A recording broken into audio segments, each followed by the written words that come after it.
Hello, it's your boy Sir Topham Hackeray here to do another video where I ramble on about a particular video game system because I need to make some kind of content today before next week, so here we go.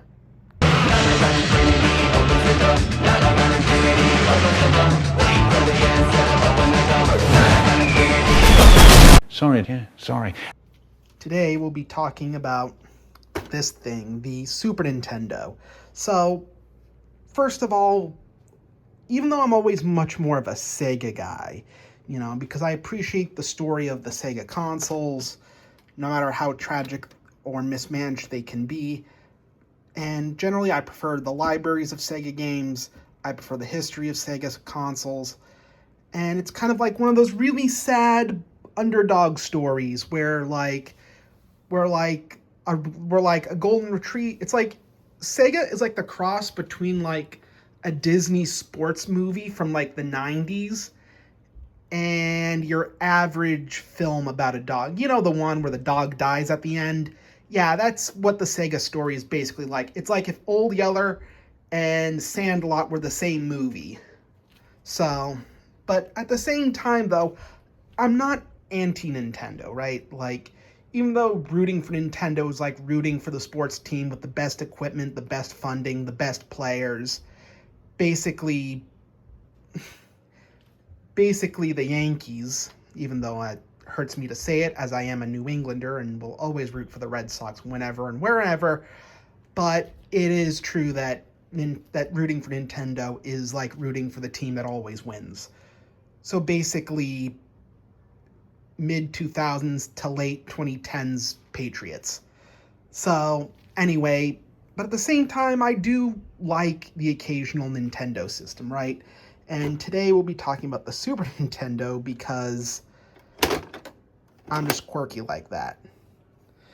So, this console was actually belonged to my aunt. In fact, my mom actually bought this for my aunt.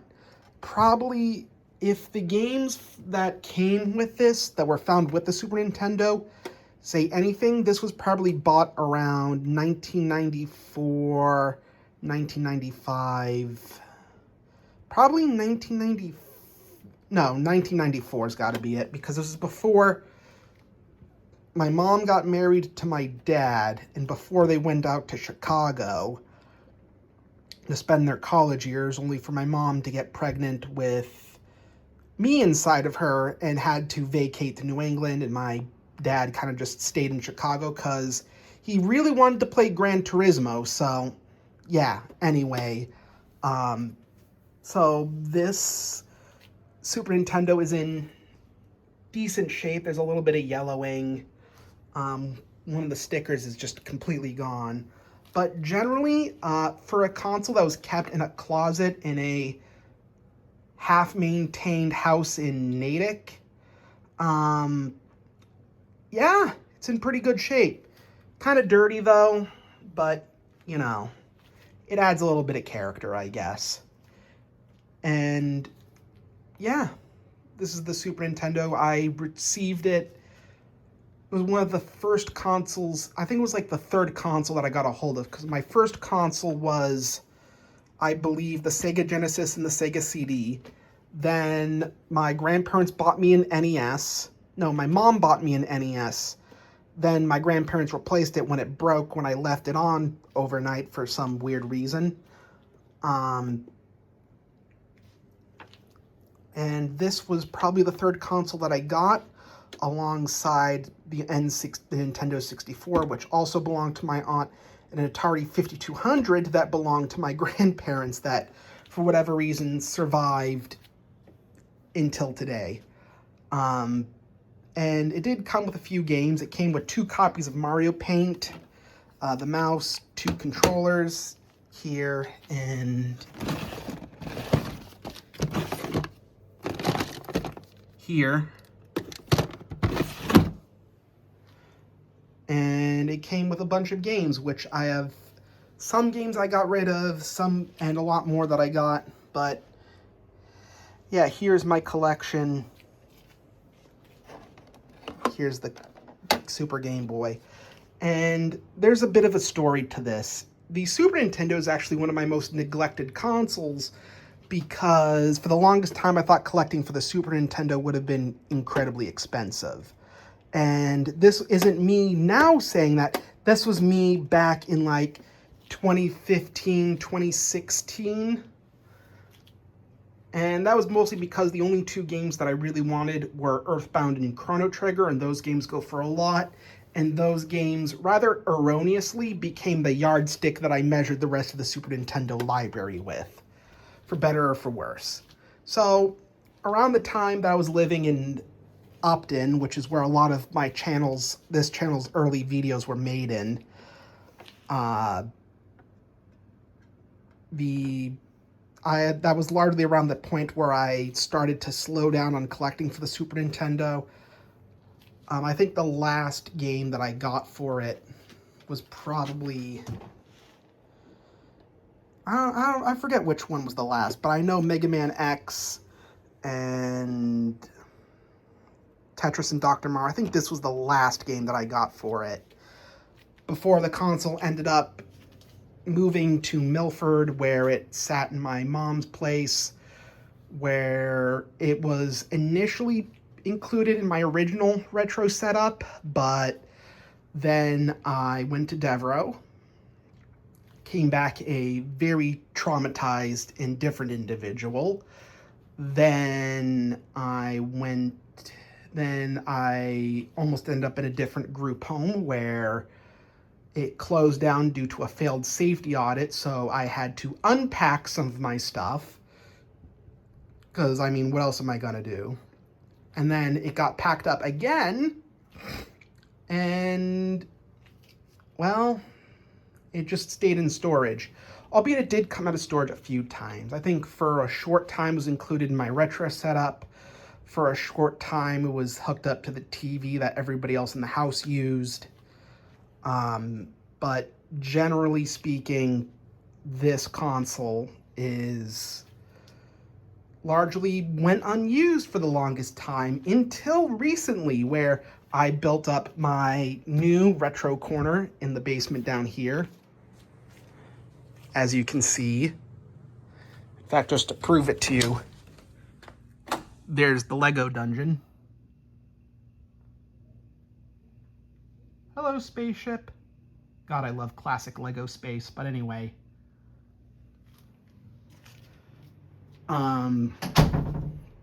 Yeah, so this is definitely a basement. The Super Nintendo got pulled out. Initially, this was just the Master System, but then I brought out the NES. Then I was like, you know what? I had my fill of the Master System. I'm going to bring out the Genesis. So I brought out the Genesis, and I was like, well, if I'm going to bring out the Genesis, might as well bring out its main rival just for shits and giggles. So I brought out the Super Nintendo, hooked it up, and left it unused until recently, and I started buying some new games for it. Well, sort of. I would just ended up playing with what I had, but I got some new stuff. Like Super Mario RPG. This cartridge was well loved, but it was definitely cheap. I found out that a lot of the RPGs that you could get for the Super Nintendo, at least the ones that aren't Chrono Trigger and Earthbound respectively, actually go for decent prices. Like, I think like the lowest I ever saw was for like Illusion of Gaia, and that was like $35. I bought this game for about maybe like 50 something. And I also bought Final Fantasy IV for about $58, so honestly, 30 to 60 bucks isn't bad for like a Super Nintendo RPG, but at the same time, it's also, you know, I don't know. I just think the Super Nintendo, I think, compared to the other consoles that I had to collect for, is the least troubling. I mean, it's not like the Sega CD or the Saturn where everything's just expensive for the sake of being expensive, but like, here this is actually fairly reasonable, if kind of a bit much, but, you know. As for the history of the Super Nintendo, it's nothing really much to say, other than that Hudson Soft went to Nintendo and said, "Hey, look, we can make a better Famicom." So they made the PC Engine, which is basically a Famicom brought to its logical extreme. And Nintendo was like, "Fuck you, fuck you, fuck you! How dare you do better than us?" So Nintendo kind of hummed and hawed on a 16-bit system. So between 1988 and 1990, they kind of futzed around, dragged their feet a little bit, showed off some prototypes, and then eventually they released the Super Famicom, which got brought over to America in 1991 as the Super Nintendo. And then the console wars kicked off, which was basically Sega showing off their big dick, and then Nintendo showed off their dick. And the Super Nintendo ended up beating the Sega Genesis in terms of sales. I think the Genesis sold like 47 million. The Super Nintendo sold closer to like, I think 60. But at the same time, it was 20 million units less than the NES. The N64 would still sell 20 million units less, and the GameCube roughly the same. So this is at the point where Yamauchi era Nintendo really started to like peak and quickly and over time went through a slow decline. I mean, it's not a particularly great thing because Yamauchi is a very petty man, along the same way that Reverend Wilbert Audrey was petty. And, well, yeah. Plus, he was very stubborn. He basically did the same corporate strategy 4 times. And eventually he was like, well, this isn't working out, so I'll retire. And that was the genesis for Satoru Iwata coming in. Of course, that was a very Cliff's Notes, not very, like, academically professional way of putting through the Super Nintendo history, but it's an interesting console nonetheless, Now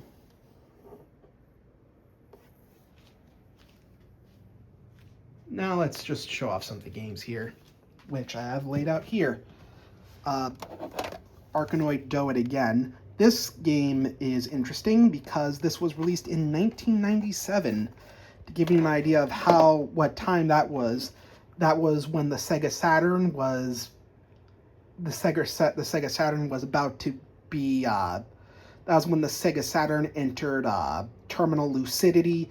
This was when PlayStation was entering its prime. Final Fantasy VII came out that year. The N64 was already out, so yeah.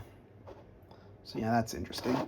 And here's Donkey Kong Country, which actually belonged to my aunt, and she fucking loved this game. This, and allegedly she also had Donkey Kong Country 2 and Donkey Kong 64, but those cartridges have since been lost to time. But then again, my aunt kind of has a really weird / dark history around that time. Like, she dealt a lot with addiction, and generally I think her early adult years kind of sucked, if I'm going to be honest. But then again, the 20s exists, so that way you can fuck up as many times as you want, so long you smarten up by the time your 30s come around, so yeah. And then F-Zero, which is a game I can sort of tolerate. In fact, while I have this cartridge out, this is weird. 2 different cartridge designs, and the story is actually kind of interesting, where the reason these cartridges were designed was because the idea was you would put it in, like so, and then to get it out, you just press the eject button. However, American kids are kind of dumb, so they tried to, tear out the cartridge out of the system and end up breaking it because these cartridges were not designed to be pulled out. So Nintendo was like, okay, these kids are kind of dumb, let's just redesign the cartridges. So they redesigned it with this inverted shovel thing. put it in here. You can do it like this, or you can just yank it out. And I think this change occurred around like 1992, 1993, I think. That's just an interesting observation. Figure to make that public. I'm just going to move that. Then we have Gradius 3, which is honestly pretty goated.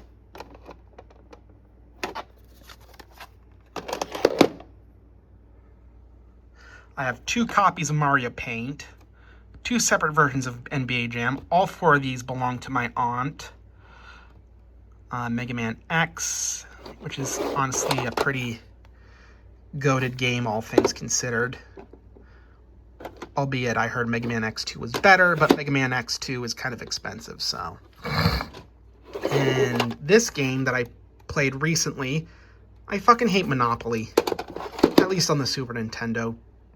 Mostly because I got my ass beat. There's this game that also belonged to my aunt that's not very good. Pilot Wings? Since when did I get Pilot Wings? Huh. Thought I didn't have Pilot Wings. SimCity, which I actually quite like. I absolutely love SimCity. This port on the Super Nintendo was actually developed by Nintendo themselves. And it's kind of busted. For one, fire departments don't do anything.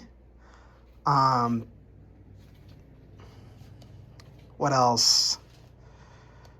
You can only get Megapolis status on one map, map 61.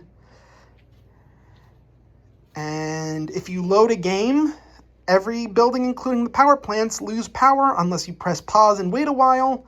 And apparently there's a guy who's a scaly. His YouTube channel name is Tuttle1. He managed to patch that. So, yeah.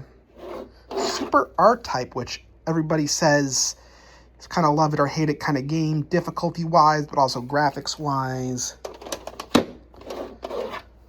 Probably the best port of Super Smash TV that I own. This also belonged to my aunt. Star Fox. My one and only Super Effects game. And the game that demonstrated that, yes, you can do 3D on the Nintendo, but because of how bullshit the CPU is, you needed some extra help.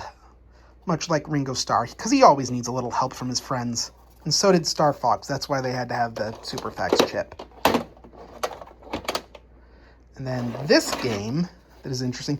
This is Super Mario All-Stars. But it also has Super Mario World on it. This, I believe, came out in 1994, I think.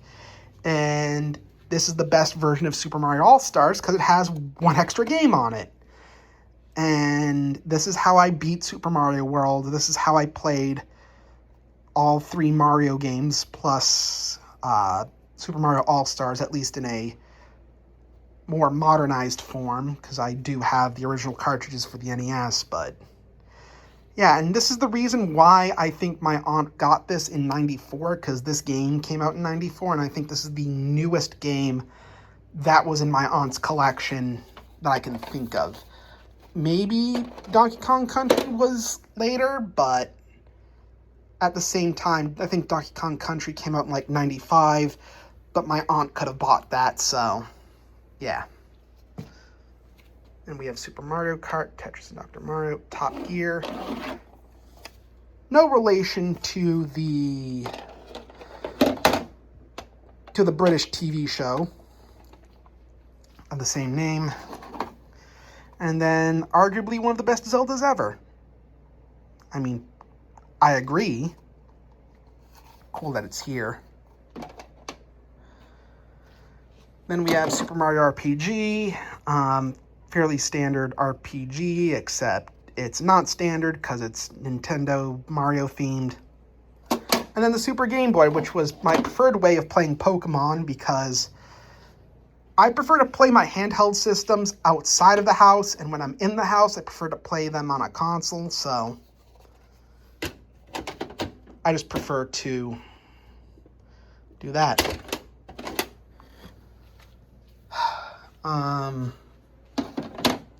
Not sure how to really end this video of sorts, other than I think the Super Nintendo is pretty cool. It's currently the console that I'm obsessed with at the moment, which is probably going to change the next month or two. Might go back to the Genesis, might not. Might go to some other console. You know. Yeah. I'm just going to end it here. Bye, guys.